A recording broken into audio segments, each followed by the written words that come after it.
E no episódio de hoje, estamos aqui, eu e o meu co-host, Tobias Falcão, para falar sobre o começo. Os desafios do advogado iniciante. Quando começa a investir na advocacia, quando começa a empreender na advocacia, quais são os desafios dessa pessoa? A ideia aqui é tentar fazer um debriefing do que foi a minha jornada, a tua jornada, Tobias, e também de uma maneira que essa pessoa que está começando hoje não cometa os mesmos erros, não tropece nas mesmas pedras que nós. Só por esse episódio eu já pagava uma mentoria inteira, viu, Vini? Não, boa demais. E aí eu quero saber do teu começo. O meu? Caramba, Vini. Sabe que assim, antes de entrar na faculdade, eu sempre fui muito ligado na música, né?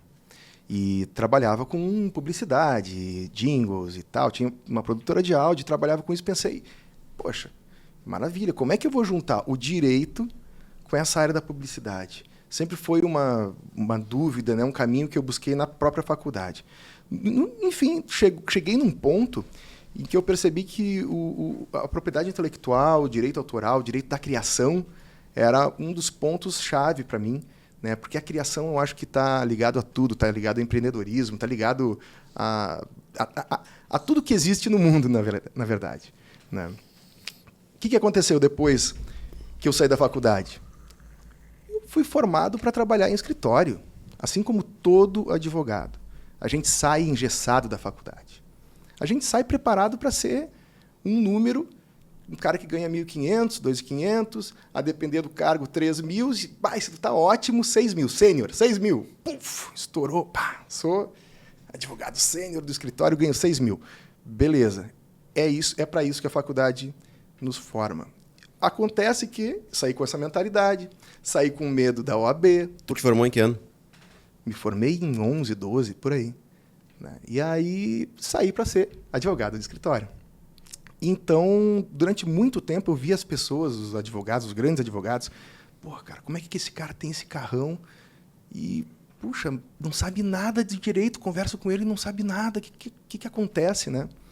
Aí que eu fui entender, depois eu conheci o Vini, que o jogo está em vender o escritório, transformar o escritório em uma empresa. Então, a minha virada foi essa. E quando é que tu abriu o escritório? Cara, eu abri meu escritório faz 2 anos, cara. CNPJ, uns 2 anos. Começou já... mas eu já advogava 2015 eu já começava a advogar, né? E de lá, de 2015 até hoje, sempre naquela linha de trabalhar processos a partir da indicação, do amigo que falou do outro, que gostou. Então, era aquela coisa, já batiam os clientes, eu já tinha o meu offline bem trabalhado, né, que mantinha alguma coisa, mas não era exponencial. Tu não tinha controle das coisas, né? Parece que a gente vai sobrevivendo aquilo que passa pelo nosso caminho, das caças que passam pelo nosso caminho. Exato, E eu acho que essa é a primeira dificuldade da galera, né? Beleza, vamos imaginar o cara formou hoje. O que ele vai fazer? Primeira coisa que ele precisaria fazer seria o registro. O registro é essencial ou não é essencial? Eu sempre falo que o registro ele ajuda a inscrição na OAB, o registro que eu falo aqui, o CNPJ, né, como pessoa jurídica. Ele ajuda a combater algumas objeções. Credibilidade, na verdade, né? Exato, porque lá que nem tu falou, né, tu trabalhava ali no 2015, tu já começou a pegar demandas de indicação. A indicação, ela vem de um marketing inbound, né, que a gente chama no marketing digital, que é uma pessoa que já te conhece, já tem referência, ele vem referenciado. Ele sabe quem tu é, porque ele foi indicado por uma pessoa e ele quer contratar os teus serviços. Ele não quer qualquer advogado. Ele quer aquele advogado que já foi indicado por um amigo dele, que já tem uma prova de que o cara é bom porque fez um serviço bem feito. Já entra no escritório comprado, né? Isso. Então, tu não precisa trabalhar muita técnica de venda. Tu só precisa entender o problema dele e dizer para ele como que tu vai resolver. Depois tu vai passar teus honorários e pronto. Quando a gente começa a prospectar cliente com controle, a gente começa a perceber que a gente necessita de uma estratégia para prospectar cliente. O ciclo de entrada de cliente ele tem que ser contínuo, né, para que a gente possa sempre ter recorrência de honorários. E a gente vai para a internet prospectar cliente, esse cara não nos conhece, ele não tem referência. E aí a gente precisa trabalhar técnica de venda.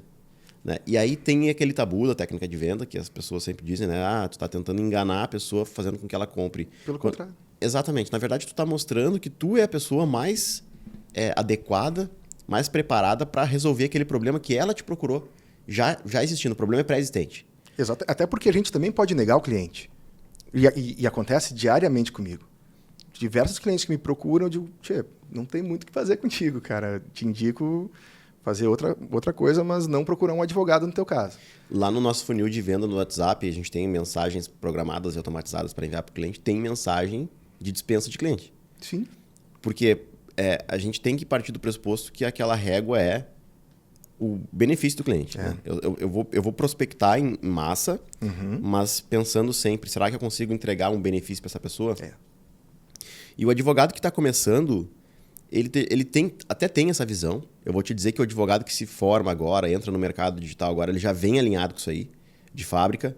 Quando a gente fala que a faculdade não nos ensinou, eu gosto de dizer que a faculdade não nos ensinava. Exato. Porque quem está se formando agora já vem com essa ideia. Já. Mas vem por fora.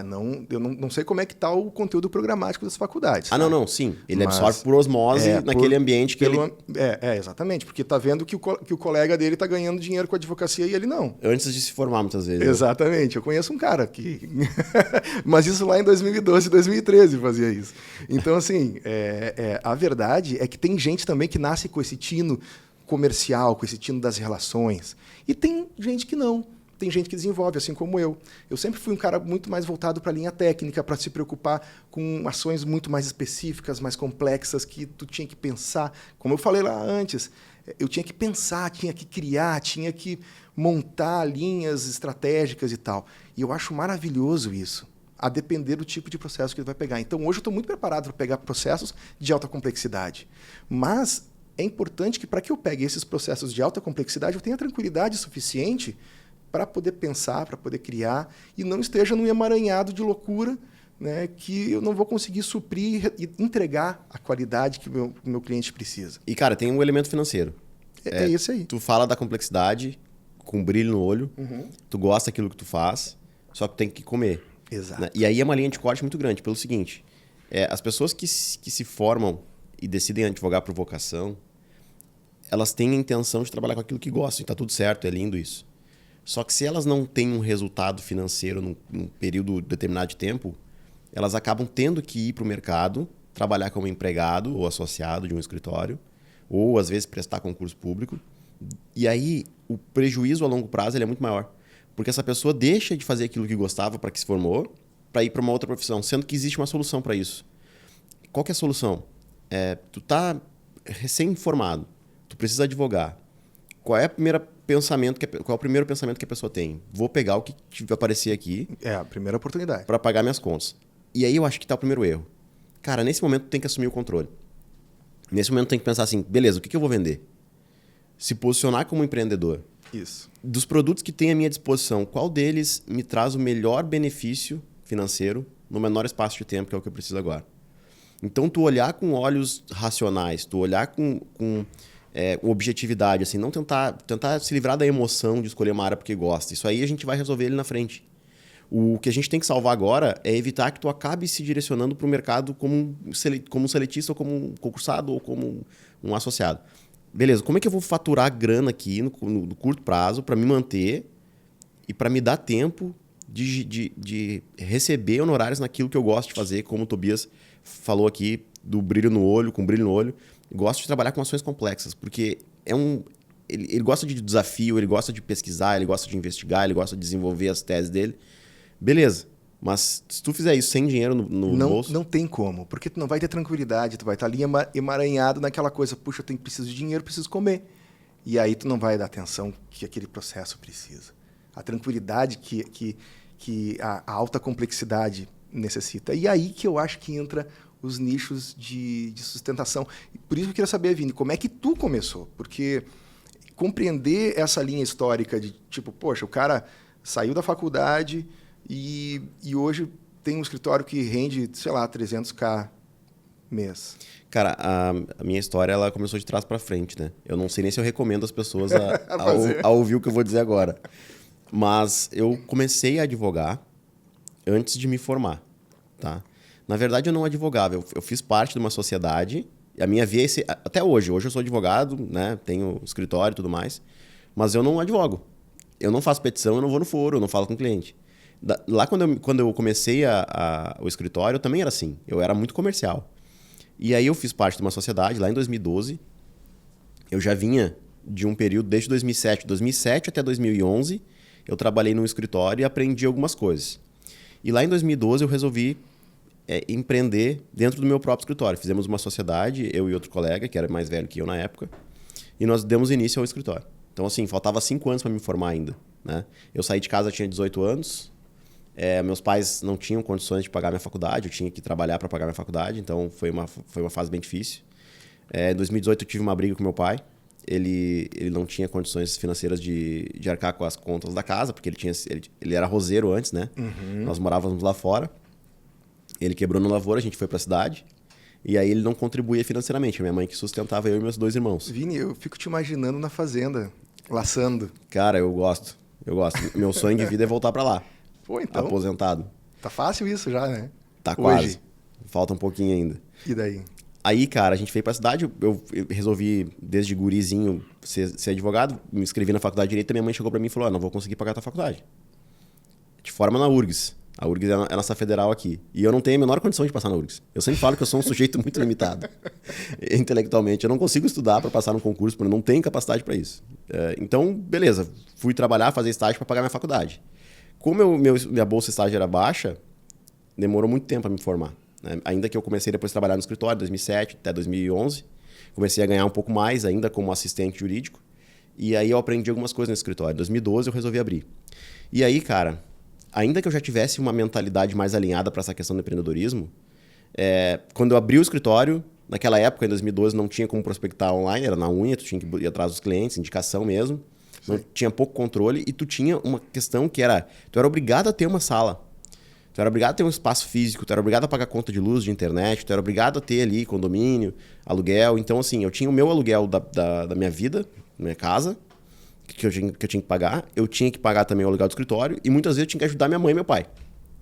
Até porque ter tudo isso aí era o que podia gerar credibilidade para conversão, né? Não tinha como tu vender sem estrutura isso, física. Né? Hoje mudaram os parâmetros, né? Sim. E aí, continua vindo. E aí, cara, eu comecei, quando caí lá no escritório, lá, abri a porta, eu me lembro como se fosse hoje. Não tinha luz no escritório ainda, eu tinha marcado um cliente que foi indicação. Era o atual? Não, na verdade eu tive só um, né? Eu sempre falo que eu nunca quebrei porque eu abri o escritório e nunca fechei. Né? Mas era aquele escritório. Ainda não tinha luz porque eu não tinha ligado a luz com a CE, que é a companhia de luz aqui do Rio Grande do Sul. E eu tinha um cliente marcado, eu atendi, ele chegou atrasado, ela chegou atrasada, era uma cliente, a Juliane. Me lembro até hoje, a primeira cliente que eu tive. E ela chegou atrasada, chegou umas 6 horas, e às 6 horas já era noite aqui, era inverno. Então, eu atendi ela no escuro, pra te ver como era.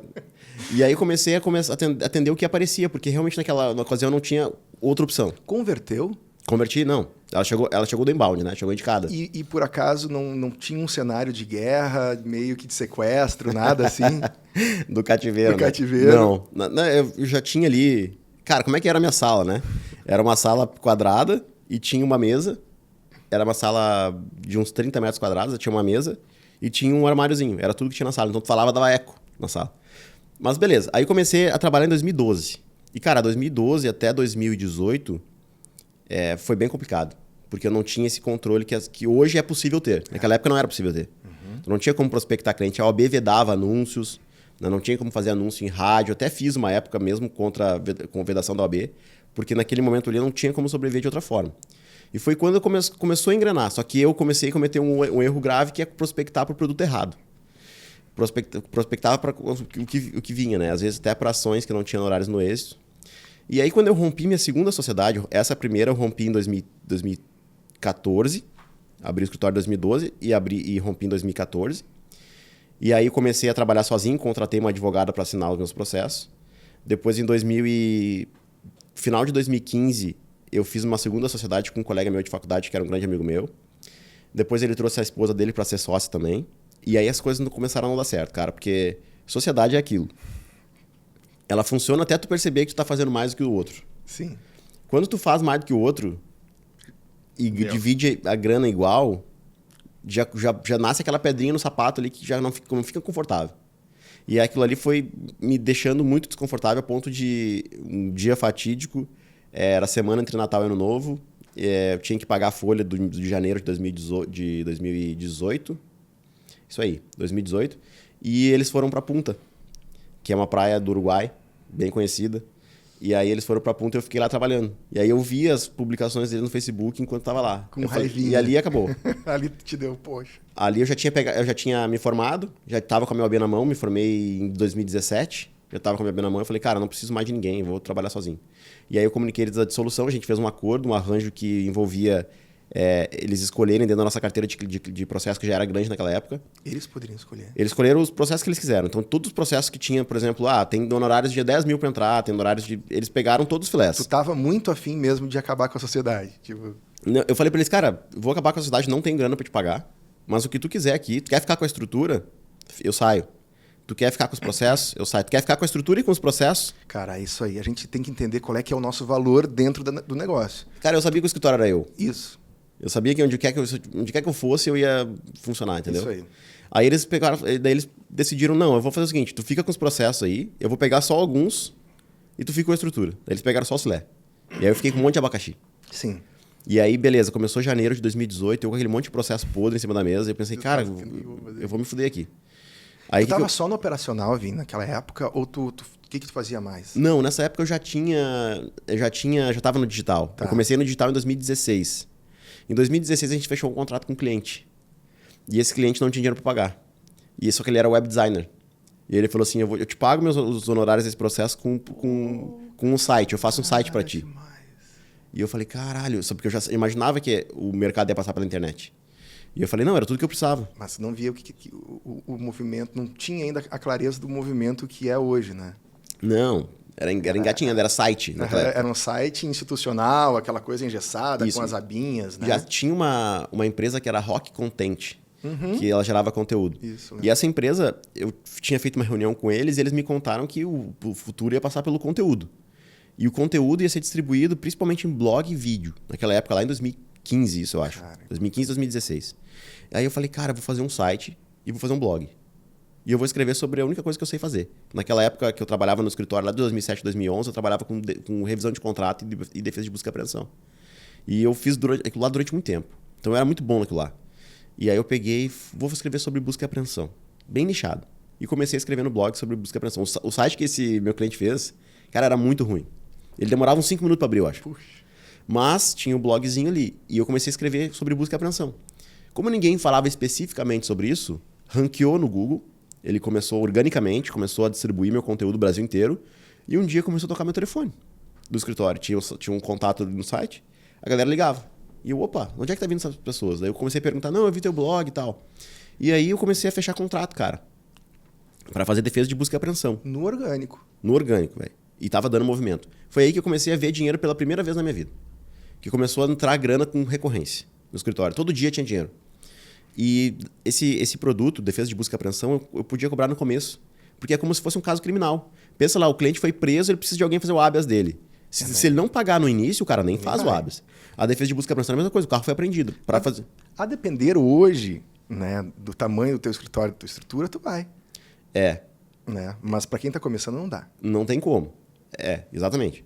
E naquela época lá eu cobrava honorários iniciais, 2.000, 2.500, eu cobrava... Naquela época? 2015, 2.500. Era 2016, por aí. 2015 a gente começou, 2016 começou a acontecer esse movimento aí. E eu atendia todos os clientes. Eu atendia todos os clientes e os meus sócios, eles faziam um operacional ali de petição. Era 3, era o meu sócio, a esposa dele e o irmão dele. Tu tem essa métrica? Quantos vinham? Cara, uns Dia, 10... semana? ligação, uns 10 por dia. 10 por dia? Sim. Ligação todo... Imagina um escritório pequenininho, salinha de 30 metros quadrados no centro de Porto Alegre, ali perto dos camelô ali. Eu tô fazendo a comparação aqui, quanto eu gasto para ter 10 dBA por dia. Assim, naquela época era... Não, e aí o que aconteceu, cara? Eu sempre fui desorganizado com conta, e eu vou te falar que eu sou desorganizado com conta até hoje. Hoje eu tenho um financeiro que paga minhas contas, mas, por exemplo, a gente alugou um apartamento para fazer uma reforma da nossa casa, e eu não paguei o aluguel. Ontem a Bianca me ligou me cobrando aluguel, porque o que eu tenho que pagar eu não pago. Eu fiz a mesma coisa faz 2 meses. Eu sempre sou desorganizado para conta. E naquela época eu não paguei o registro do site. Para te hospedar o site tem que pagar o registro. O que aconteceu? Um dia parou de tocar o telefone. Só que assim, como aquele movimento ficou natural, eu nem olhava mais o site. Colocava um artigo lá de vez em quando, e as coisas aconteciam. Parou o movimento. Não, de um dia pro outro, acabou as ligações. E aí eu comecei a ficar preocupado. Caralho, tava entrando um dinheiro bom aqui, agora que eu ia dar um input, né? E aí eu liguei para um amigo meu que tinha uma agência e falei, cara, aconteceu isso, parou de receber ligação no meu site. Ele falou, cara, o que pode ter acontecido é o teu site estava bem ranqueado e mudou o algoritmo do Google e o teu site caiu. Foi lá para baixo. E eu, porra, mas como é que eu resolvo isso? Daí ele falou assim, tem 2 jeitos. Tu faz artigo e daqui a 6 meses ele talvez volte. Putz. Eu falei, não tem 6 meses, cara, tem que pagar a conta. Daí ele falou, ou tu paga pro Google. Tem um negócio chamado Google Ads, que tu coloca dinheiro lá e quem paga mais vai lá para cima. E eu falei, vamos fazer isso hoje, quanto é que é muito caro? Daí ele falou assim, não, tu coloca uns R$200 e vai. Aí eu liguei pro Google, me colocaram em contato com um engenheiro de AdWords na época que o Google tinha. Sim. E a pessoa configurou a campanha junto comigo no telefone e tal. Eu disse, não, cara, vamos começar aqui com um orçamento de R$300. Coloquei ali e, cara, aí a mágica aconteceu. Porque assim, se antes eu recebia 10 ligações, agora eu comecei a receber 50, sabe? Era muita ligação. Eu não dava conta de atender, cara. Uhum. Eu deixava cliente sem resposta, porque eu não tinha como atender, com R$300. E aí eu comecei a descobrir, caralho, eu não vou conseguir atender aqueles trabalhistas que vêm aqui, aqueles previdenciários que a gente faz lá, ou família que eu tenho que ir na audiência brigar com o cara. E também esses processos que estão vindo aqui. Eu vou ter que dar um foco. Nesse momento, quanto é que tu estava quanto é que tu tava ganhando por mês, mais ou menos? Assim? Eu vou colocar em faturamento do escritório, tá? Essas métricas eu tenho ela muito clara porque a gente registra tudo e isso eu sou bom, eu gosto de anotar. Nessa época a gente faturava em torno de 17, 16 mil reais por mês, que era pouco, mas a partir do pressuposto que tu investia 300, sim, voltava a 17 mil, a gente pagava 1.000 e pouco de aluguel. Aí naquela época já tinha 3 ou 4 funcionários que a gente foi contratando e depois o resto a gente dividia em 3. Só que esse que é o problema. Eu atendia, vamos dizer que sobrava ali, por exemplo, uns 8 mil. Porra, dividir em 3 vai dar menos de 3 mil para cada um. E eu fazia tudo, cara. Assim, só não fazia a questão da petição. Mas eu não precisava de um sócio para fazer petição. Podia contratar alguém para fazer e pagar muito, muito mais barato, sabe? Então eu comecei a pensar nisso. Aí, 2018 foi quando eu fiz a ruptura. E aí eu pensei, cara, eu vou otimizar esse meu site aqui. Fazer um site novo. Aí eu conheci a landing page, lá em 2018. Através do curso do... Não, a landing page eu conheci... Eu tenho um grande amigo meu que tem uma agência, que é o Santiago. Santiago tem uma agência... E ele que fazia os meus sites na época, fez durante muito tempo. Até eu abrir a agência, ele que fazia tudo. E aí um dia eu mostrei para ele alguma coisa, cara, que eu vi na internet, numa loja de sapato, alguma coisa assim. Eu falei, cara, eu quero um site igual esse aqui, ó.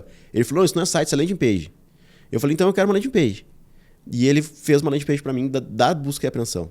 E aí eu coloquei no Google e, putz, daí explodiu. Só que daí o que começou a acontecer? O Google começou a ficar mais caro. Começou a encarecer, mas eu já estava sozinho ali em janeiro de 2018, já não tinha mais braço para ter todo mundo, comecei a contratar de novo. E eu pensei, cara, sabe o que eu vou fazer? Eu vou pegar todos os meus processos, vou excluir tudo aquilo que for processo que está me tomando tempo e não está me trazendo dinheiro, e vou focar só no que está dando dinheiro. Aí, cara, eu não gosto de teorizar as coisas, mas tem uma lei chamada Lei de Pareto, que é a lei dos 80-20. 80% dos resultados vem dos 20% dos esforços. Eu pensei, eu vou tirar todos esses 80% processos aqui, 80% de processo que não me traz resultado, e vou focar só nos 20%. O 20% o que era? Era revisão de contrato e defesa de busca e apreensão. Otimização, né? Na gestão a gente fala otimização. E aí a gente estava falando aqui, eu e Tobias, antes de começar o podcast, sobre o que faz com que a galera fique estagnada nos 20, 30 mil reais. Porque tu começa com a estratégia, fatura 20 mil, 30 mil, e depois tu fica num período de estagnação. É um platô, né? Que tu fica batendo e tu não consegue passar daquele range. E a minha opinião a respeito disso é que o que impede a galera de ir além é o operacional. Porque ele começa a ter cliente e começa a ficar ali mergulhado no operacional. E aí acontece um fenômeno... E para de vender. Isso. Acontece um fenômeno que quem está me assistindo vai saber, que é o seguinte. Quando tu vende muitos contratos, os clientes ficam te cobrando para te protocolar a petição, como é que está o andamento do processo. E tu vai vendendo, porque tu gosta de dinheiro. E o que vai acontecer? Vai ficando uma pendência para te distribuir aquelas ações. E os clientes vão começando a pressionar. E aí, cara, o ser humano ele foi programado para... Ele não gosta de pressão, tá? Então, quando o cliente pressiona, ele passa a parar de vender para atender o operacional. E aí ele estagna. Até porque a gente sabe que o cliente é o centro do nosso negócio. Então, a gente precisa ter o encantamento do cliente como resultado do nosso trabalho. Se a gente não tem isso, a gente não vai fazer com que gere tração, não vai... Porque as pessoas vão começar a falar mal da gente, então um cliente que fala mal perde 20 outros, né? Então, Isso não a satisfação do cliente é o mais importante. E isso não aconteceu comigo, sabe por quê, Tobias? Por que não aconteceu comigo isso? Porque eu sou preguiçoso. Eu sempre fui. Eu não gosto de fazer aquilo, eu não consigo fazer aquilo que eu... cara. Eu acho que é uma impressão tua, velho. Eu não consigo fazer aquilo que eu não gosto. É essa a realidade. Bom. Então o que acontece? Eu não gosto de peticionar, eu não gosto de chaforo. Então, tão logo eu comecei a receber dinheiro, olha como é a sorte das coisas, né? Eu considero sorte. Tu quis te livrar disso. Eu falei, cara, eu tô ganhando... Aí começou, depois de janeiro de 2018, começou a sobrar ali 10 mil, 8 mil pra mim. Esse foi o momento da virada? Foi. Foi aí quando eu decidi escolher trabalhar só com uma matéria, que era defesa de busca, apreensão e revisão de contrato. E já tinha uma prospecção vindo do Google, então eu já tinha controle. Se eu colocasse mais dinheiro, havia mais cliente. E eu já tinha também pegado o cacoete da venda, então eu já vendia, vinha cliente, eu vendia. Comecei a faturar. O que eu fiz? Cara, nem que eu fique com 5 mil no meu bolso, eu vou pegar 3 e vou contratar alguém para fazer o que eu não quero fazer. E quando eu fui escalando o faturamento, eu fui contratando mais pessoas. Eu não me importo de distribuir dinheiro. Desde que eu fique com a minha parte, que minha parte seja satisfatória para mim e que eu não faça nada. É isso que eu queria fazer. E aí eu nunca tive esse problema de estagnação. Eu fui crescendo. Cada mês eu aumentava, tipo, 10 mil, 20 mil, 30 mil, 40 mil, foi indo assim. E esse foi o momento da virada. Eu falei, cara, tem como trabalhar com um produto bem específico. Aí eu comecei a entender que aquilo ali era um produto. Então eu vendia, tentava diminuir o tempo de entrega. Tem como trabalhar com esse produto e eu tenho como faturar inicial e tenho como escalar. Naquela época era mais fácil do que é hoje. Hoje tem uma concorrência muito grande na internet. Naquela época era só eu lá. E aí, cara, eu comecei a perguntar assim, será que tem outro produto no direito que tem as mesmas características, que eu consigo cobrar inicial, que eu consigo entregar de forma fácil? E nesse momento, um dos caras que eu tinha convidado para trabalhar comigo disse, cara, eu tenho um amigo que ele é especialista em direito de trânsito e ele está procurando emprego. Eu falei, traz ele para cá. Conversei com ele, ele falou, cara, tem como fazer isso, isso, isso. Aí eu comecei a explorar o direito de trânsito também, da mesma forma que eu explorava o direito bancário. E começou a dar certo também. Aí explodiu pro mundo. Cara, aí em fevereiro de 2019, um ano depois que eu tinha começado isso, eu nunca tinha viajado, cara, isso não fazia parte da minha realidade. Porque eu tinha que pagar aluguel sempre atrasado. Eu fui real numa ação de despejo, sempre falo isso. A história do Seu Madruga, eu fiquei 14 meses devendo aluguel. Na Copa de 2014, eu fiquei pagando ali um acordo que eu fiz. Depois, lá pra frente, também sempre pagando aluguel atrasado. Então, assim, era muito difícil, não fazia parte da minha realidade. Em 2019, eu convidei a Bianca para ir viajar. E eu já tava com grana no banco e não conseguia gastar. Sim, não tinha tempo. Não tinha tempo. Sim. E não tinha tempo, eu não sabia como gastar, porque eu nunca tinha passado por nunca tinha chegado naquela fase. E eu falei pra ela, escolhe um lugar no mundo pra gente ir. E ela apontou pra Nova York. E aí a gente não tinha o visto. Tinha o passaporte, mas não tinha o visto. Aí não deu pra ir pra Nova York. Eu queria ir naquele momento. Sim. Cara, eu preciso viajar agora. Era fevereiro. Aí eu peguei e olhei, escolhe outro. Ela escolheu Paris. Daí beleza, fomos pra Paris. Cara, maravilhoso, assim, nossa primeira viagem foi um sonho. E aí depois ela falou assim, não, vamos embora, vamos pra Bruxelas, vamos pra Bélgica. Saímos de Paris, pegamos o trem e fomos pra Bélgica. Vamos pra Amsterdã. A gente foi indo, cara. A gente foi indo, ficou um mês viajando e foi massa demais, assim. Daí quando eu voltei, eu fiquei um mês viajando e o escritório rodando. Ali eu percebi que, tipo, já tava num estágio que eu nunca tinha... sozinho. Eu não precisava mais de mim no escritório. Era a fase de estabilização, então. Tu quer saber quando é que foi a confirmação da fase de estabilização? Foi um ano depois, em 2020. Março de 2020 vem a pandemia. Aí, naquela primeira fase da pandemia, tem o lockdown.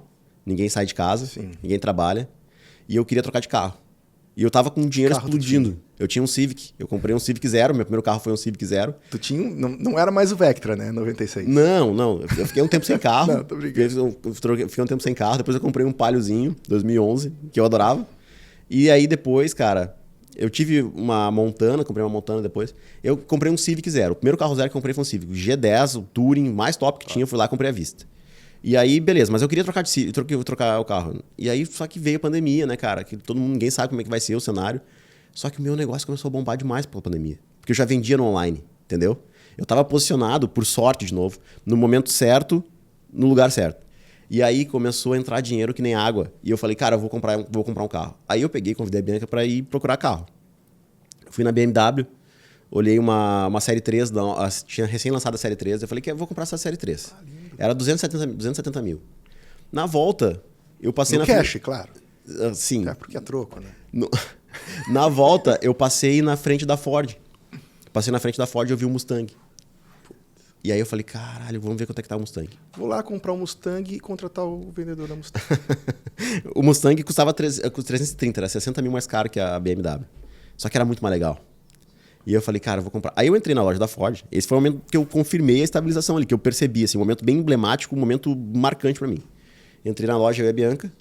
E aí o cara falou pra mim assim, e aí, entra aí, me atendeu tri bem, porque não tinha ninguém na loja. Pandemia, auge da pandemia. Ele falou assim, cara, faz 45 dias que eu não vendo um carro. Isso era maio, tá? Passou ali aqueles 2 primeiros meses da pandemia. Lá vem o gatilho. 45 dias que eu não vendo um carro. Que carro tu quer ver? E aí eu perguntei pra Bianca, qual carro tu acha que eu quero ver aqui? E ela apontou pra um Ford Ka, que tinha na loja, que era 0. E tinha um Mustangão pretão assim no fundo, assim. Eu falei, não, eu quero aquele lá, ó. E aí o cara fechou a porta, passou a chave na loja, tipo, tu não sai daqui sem comprar esse carro. E aí, cara, ali quando eu comprei o Mustang, tipo, não era um carro muito caro, não é um Porsche, não é uma Ferrari, mas naquele momento... Foi um momento emblemático de virada mesmo, né, cara? Porra, cara, saí dali, assim... Saiu dirigindo ele. Demorou uns 2, 3 dias, né, pra emplacar. E aí o cara me ligou, porque não era aquele modelo que tinha na loja, eu queria uma outra cor. Mandaram vir não sei de onde. Tipo a RAM, assim. É, mandaram vir não sei de onde. Quando chegou, ele falou, ó, tá aqui teu carro. Eu fui lá, me senti realizado ali. Ali eu vi, cara, eu tô no outro padrão. E outra, a galera desesperada, meus colegas advogados que trabalhavam no off, matando cachorro a grito. Isso. E eu chego de Mustang e eles falam, cara, me explica isso. E eu falei, senta aí que eu vou te explicar.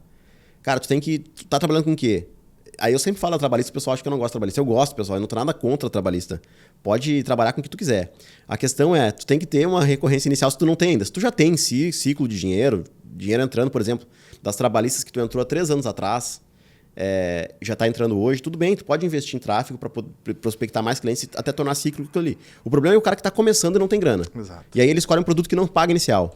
E ele não tem, como ele não recebe inicial, ele não tem como sustentar a estratégia de tráfego. Porque todo mundo quer trabalhar com as coisas que mais gostam. Na verdade, aquilo às vezes não é necessariamente um ticket baixo, ou porque se tu vai vender vai ser um valor meio baixo e o cara não vai te contratar até porque o valor é baixo. Então tem várias coisas, né? E aí foi ali que eu identifiquei que... Aí eu ensinava os meus... O que tu falava para eles? O que tu dizia para essas pessoas? Cara, qual era a lição que tu dava para eles? Senta aqui do meu lado e... Eu falava, anota 2 coisas. Tu precisa trocar o teu produto. Escolhe um produto com honorários iniciais. Só isso. Naquela época eu não entendia ainda que tinha que ter outras características. Mas escolhe um produto que tem honorários iniciais. E segundo, tu tem que ter uma campanha de prospecção de cliente. Porque se tu não tem controle de cliente entrando na tua porta, tu não tem como sobreviver, tu não tem previsibilidade, entendeu? Ali, por exemplo, eu consigo aumentar o volume de investimento e consigo aumentar o volume de cliente. De hoje para amanhã, eu consigo fazer isso. Porque eu tenho controle sobre a minha prospecção. Se eu colocar mais grana, vem mais cliente. Como eu já tenho uma equipe que trabalha com comercial há bastante tempo, os caras já estão treinados, afiados, bateu lá, eles vão vender, entendeu?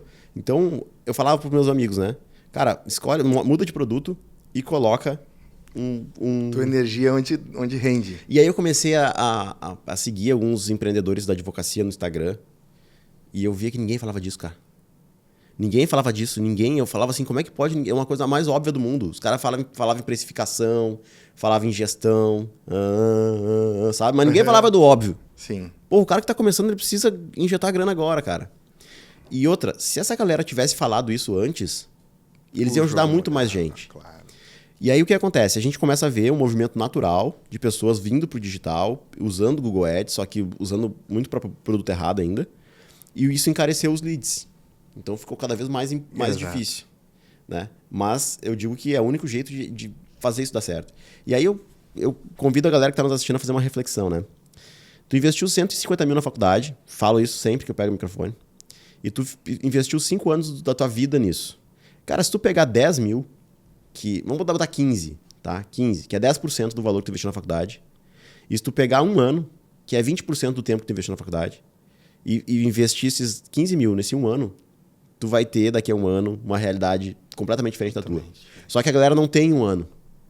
Eles querem que as coisas aconteçam em 1 mês, 2 meses. Né? Então, aí desistem do projeto, porque naqueles 1 mês, 2 meses, como tem grande quantidade de pessoas na internet, acaba não acontecendo e eles acabam desistindo. E aí eles desistem para fazer o quê? Ninguém sabe, porque não tem outra estratégia. Não tem. Na verdade, não existe estratégia. Para quem está nessa situação, não tem estratégia. Não tem. Tem que matar o cachorro a grito para vender o almoço para comprar janta. E durante muito tempo, especialmente nessa parte da pandemia, eu posso até me identificar de certa forma com isso, porque tudo bem, muito embora eu tivesse ali meu offline, tivesse sim um escritório mesmo que físico e tal, não era como hoje no online, que eu sei que vem 100 clientes no mínimo na minha porta, né? Que eu tenho várias pessoas que fazem os atendimentos nichados conforme cada matéria que eu anuncio. Então, ou seja, houve uma organização em que eu consegui fazer com que eu não perdesse nem no atendimento e nem na entrega. Mas, para te poder chegar nesse terceiro estágio, na verdade, né, tu tem que começar o que é o primeiro, que é trazer as pessoas para bater na tua porta. Eu acho que essa é a grande dor de quem está começando. Como é que eu vou fazer com que as pessoas batam na minha porta? E, para mim, isso, quando eu conversei contigo a primeira vez, eu falei, cara, mas deve ser difícil, né? Conseguir fazer com que as pessoas cheguem até ti e tal. Tu disse, cara, não, isso é a coisa mais fácil. E eu fiquei pensando, não, ele tá tirando onda. Tá querendo vender o curso para mim, certo, né? E, cara, aí a galera pergunta, tá, mas beleza, eu devo abandonar a minha área de especialidade? E aí eu tenho uma tese de que o modelo ideal é um modelo que tu equilibra ele em 3 partes, né? A primeira parte, tu escolhe a tua área de especialidade fazendo aquilo que tu gosta, aquilo que faz brilhar o olho do Tobias, como tu falou aqui no começo, que é trabalhar com ações que exigem, que te proporcionam um desafio, que tem que investigar. Escolhe a tua área de especialidade, seja ela qual for, aquela área que tu gosta. Beleza? Escolheu. Te posiciona nessa área. Porque outra coisa que a galera não faz, tá todo mundo agora olhando pro online, né? Todo mundo pensar online, mas a galera parou de olhar pro offline. Porra, offline é uma mina de cliente também. Então... Se tu tem cliente se tu já advoga há algum tempo, tu tem uma lista de clientes.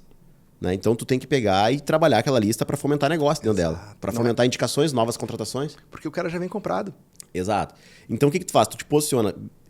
Faz as pessoas que te conhecem, as pessoas que estão no teu círculo, saber qual é a solução que tu gera.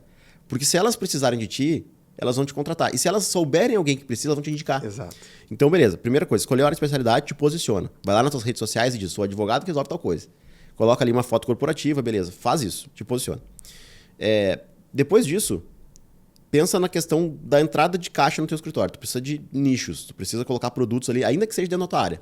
Hoje eu falo mais tranquilamente e vendo alguns alunos, né, 900 alunos depois, 912 alunos depois, a gente começa a identificar algumas coisas. Tu pode usar a estratégia de nicho dentro da área de especialidade. Uhum. Por exemplo, tu que trabalha com trabalhista, que eu desci a lenha aqui hoje, tu pode, por exemplo, prospectar reclamado. Gera honorários iniciais. O reclamado paga honorários iniciais. Muitas vezes tu faz acordo na primeira audiência, ou seja, não é uma ação que se estende no tempo. Então, pensa em trabalhar produtos dentro da tua área que gere capital inicial, tá?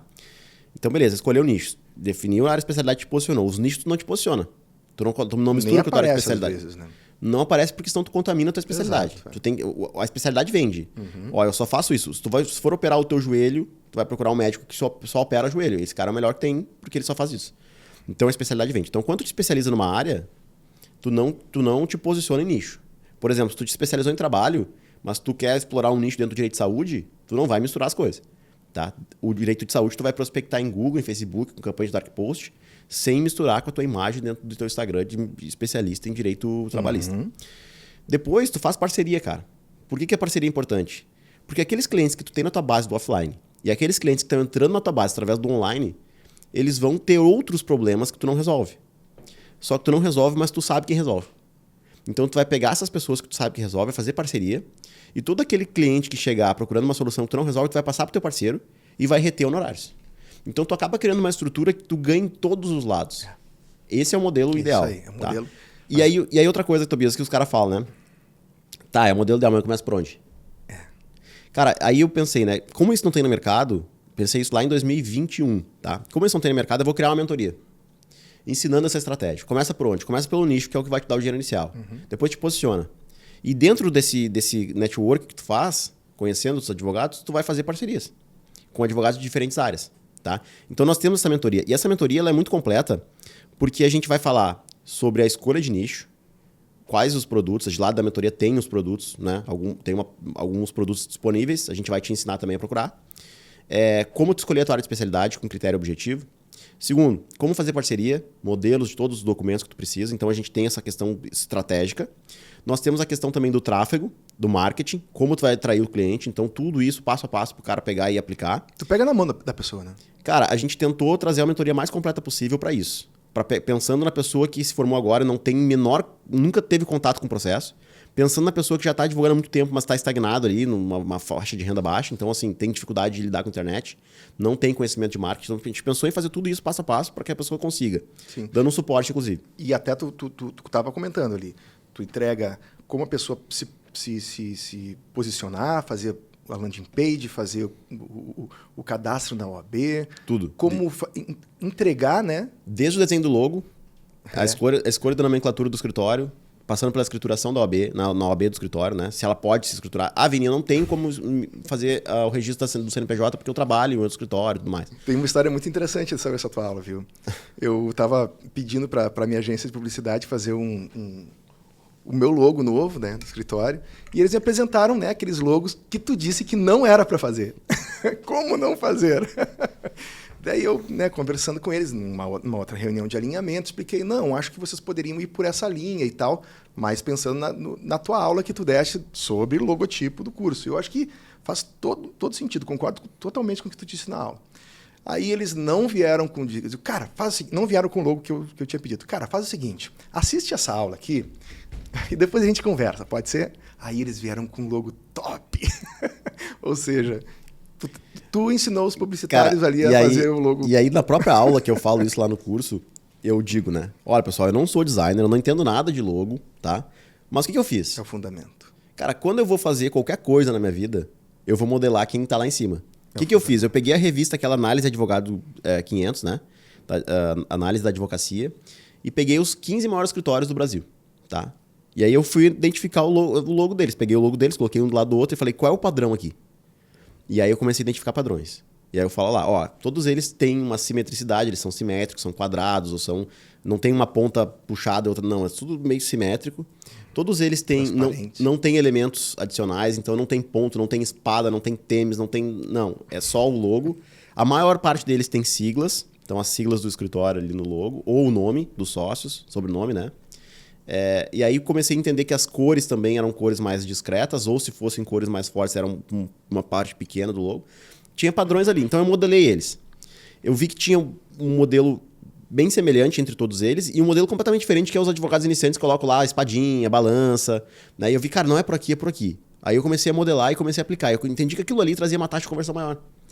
Porque se diferencia. O escritório grande, aí eu falo lá no curso, né? Gera credibilidade. Né? Eu não sei por que é assim. Mas eu sei que esses 15 caras que são os maiores investiram um caminhão de dinheiro para fazer um logo assim. Então eu vou modelar eles. Vou tentar encontrar padrão, claro, e vou fazer igual a eles. E isso eu ensino lá. E aí a galera que trabalha com design, nós temos uma design no nosso core team ali, que é a Aline. E ela é top, cara. Ela trabalha demais. Ela é muito, muito rápida. E a gente teve no Rio de Janeiro agora semana passada, ela falou assim, cara, eu não sei como que ele faz, mas ele identifica as coisas sem técnica nenhuma e vai acertando. É o fundamento, cara. É que quando a gente tem um fundamento, a gente não precisa ter tanta profundidade, porque a base tá ali. É o nicho de sustentação, né? Tu tem aquela base, mas daí tu tá tranquilo o suficiente para conseguir resolver os outros problemas lá do topo, né? Mas a base tá bem formada. Exatamente. E assim eu faço tudo na minha vida, cara. Se eu vou modelar, se eu vou fazer algo, vou começar algo do zero e eu não conheço aquilo ali, quem é que são os top players? Assim foi no Instagram. Quando eu comecei a fazer conteúdo no Instagram, quem são os top players do meu nicho? Eu vou seguir esses caras, vou ver como é que eles se posicionam. O que eu posso melhorar em relação àquilo que eles estão fazendo? Exato, essa é a pergunta. E aí eu via que eles não falavam óbvio, tá? E aí, às vezes, eu faço criativos e impulsionados, patrocinados para atrair advogados para o meu Instagram.